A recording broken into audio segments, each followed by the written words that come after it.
Okay, so 2013 wasn't the first time that Disney had done a Western. In fact, about, I'd say 18 years earlier, they tried something akin to it with a big-name director and then popular actors.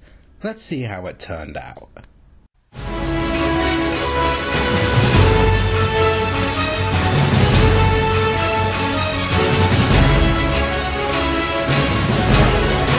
That Movie Nut here with a review for Tall Tale, the 1995 Western starring Patrick Swayze, Nick Stahl, Oliver Platt, and Roger Aaron Brown.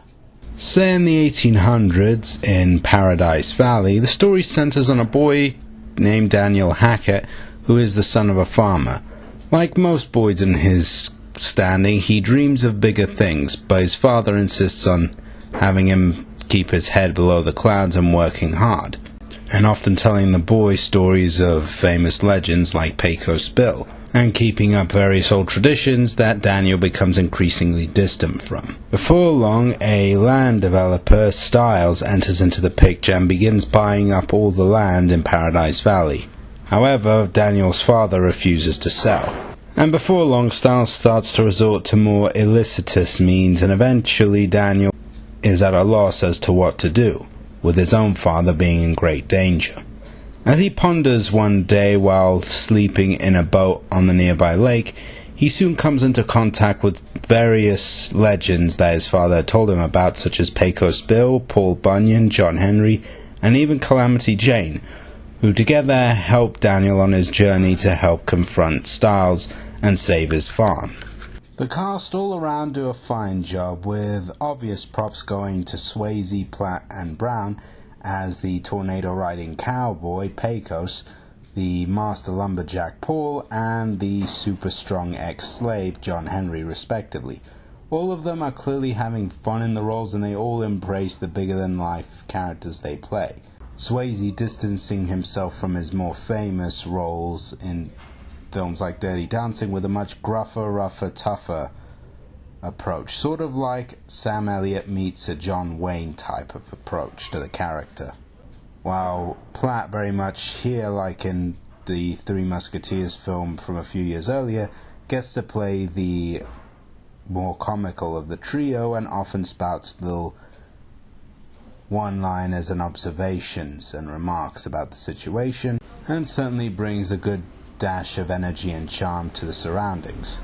And Roger very much is the stalwart of the group, the giant with a heart of gold, and though he doesn't get as much material as Swayze or Platt do, he still has enough screen presence to be worthwhile, and he has a warmth to him that makes him a very appealing character, and a nice balance to the more bombastic lumberjack and the more hard-nosed cowboy. While Catherine O'Hara as Calamity Jane very much plays up the typical Western Madame motif for all it's worth, and is obviously having fun hamming up the role, though her screen time is pretty limited. But she works well off the other three, especially in some scenes in the bar where they do get some banter. Scott Glenn as the main villain, Stiles, and even Jared Harris in one of his earlier roles as his second in command are fine, but they don't really stick out all that much and don't get quite enough moments of their own to really enjoy some of the meatier moments that you have come to expect from other Disney villains, especially in live-action films. He's no Geoffrey Rush. Nor is he ever as relentlessly over the top as someone like Kenneth Branagh in Wild Wild West to really stick in your mind in spite of the material at times. As for Nick Stahl as our pretty much main protagonist, Daniel, he does an okay job, but his material is fairly limited, reduced to little more than either arguing or awing with the various characters in the film, and he doesn't really get any material beyond what the story demands to really flesh him out or give him a great amount of depth as a character. However, his parents, played by Stephen Lang and Moira Harris, do turn in a good job, and Lang, as always, creates a warm fatherly presence to him, even when he has to scold his son for certain things. The visual aspect is certainly one of the film's strongest suits. Photographed by Spielberg's cinematographer Janusz Kaczynski, The landscapes look really beautiful and have this nice nostalgic brownish tint to them, with plenty of sweeping vistas of the valley and desert to enjoy, as well as some pretty well shot action scenes in a variety of locations like a bar, a mine, and even around a train. The production values providing ample support for these sequences and making a very well put together film, especially considering this is pre-Pirates when Disney really was investing in their more action-oriented films. The score by Randy Edelman, however, is really disposable. It does its job and provides the needed percussion and brass, with moments of punchy fanfare to add to the heightened reality of the world, and of course the needed western flavor a la Bruce Broughton's work on stuff like Silverado and Tombstone, but it doesn't really have any identity of its own, nor is there a particularly memorable track there. But now we get into the real interesting meat of the whole thing, the script. At the time of its original release, a lot of critics compared it to Wizard of Oz, and indeed it very much follows that formula of a child going through a series of extraordinary adventures with extraordinary characters to learn some kind of big life lesson at the end. And for the first 2 acts, it pretty much plays out how you think it would. And having the whole theme of the old west of legends versus the new west of progress and steam and iron is certainly a really interesting touch, especially for a Disney film.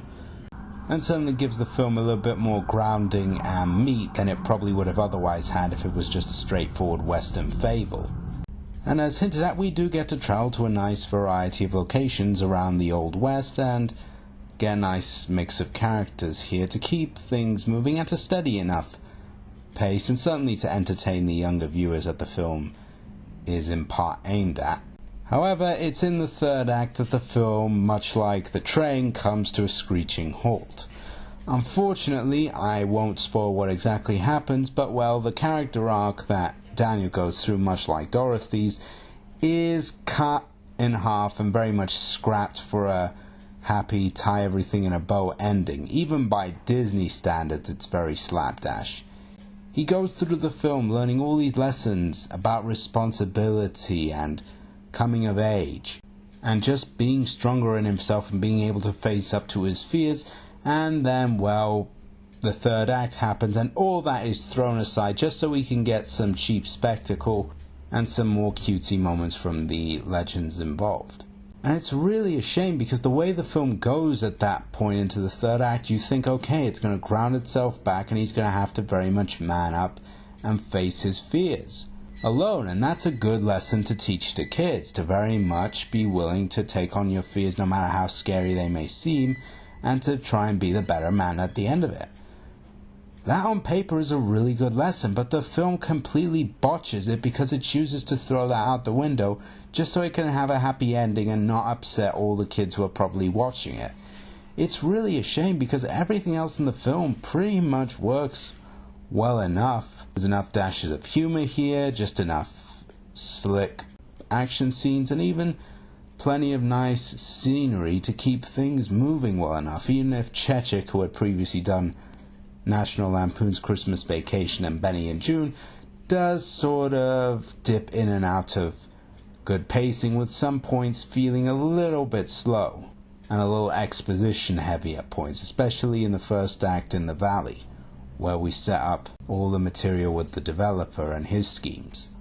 And what's more, on top of that, the whole old versus new west idea is really just more glorified window dressing than anything else. It's obvious which side the film favors, and while you can say, well, it's a Disney film, especially one from the 90s, what can you really expect?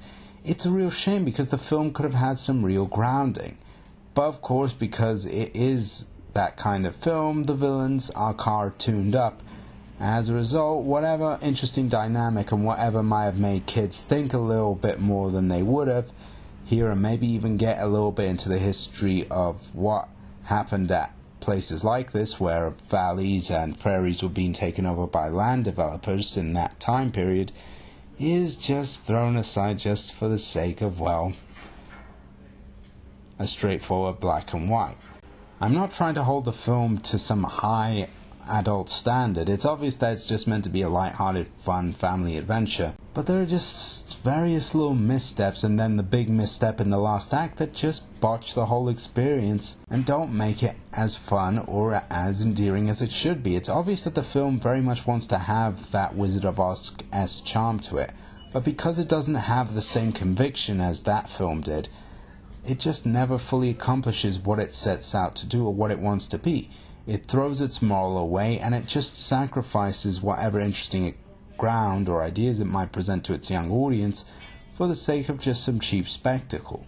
All the cast try, and some of them are obviously having great fun with the roles, and certainly kids will like them, especially the goofy antics of the lumberjack, but the momentum just isn't really here. And to close off, I must give Tall Tale a bronze star. It's certainly watchable for younger viewers, and it has its various little moments here. The production values are good, the actors are clearly having fun with their roles, and there are even some genuinely warm moments. But in the end, it just blows it all up just for the sake of, well, the cheap way out. Even for the standards of a Disney film from the 90s, when to be fair, the studio had seen better days.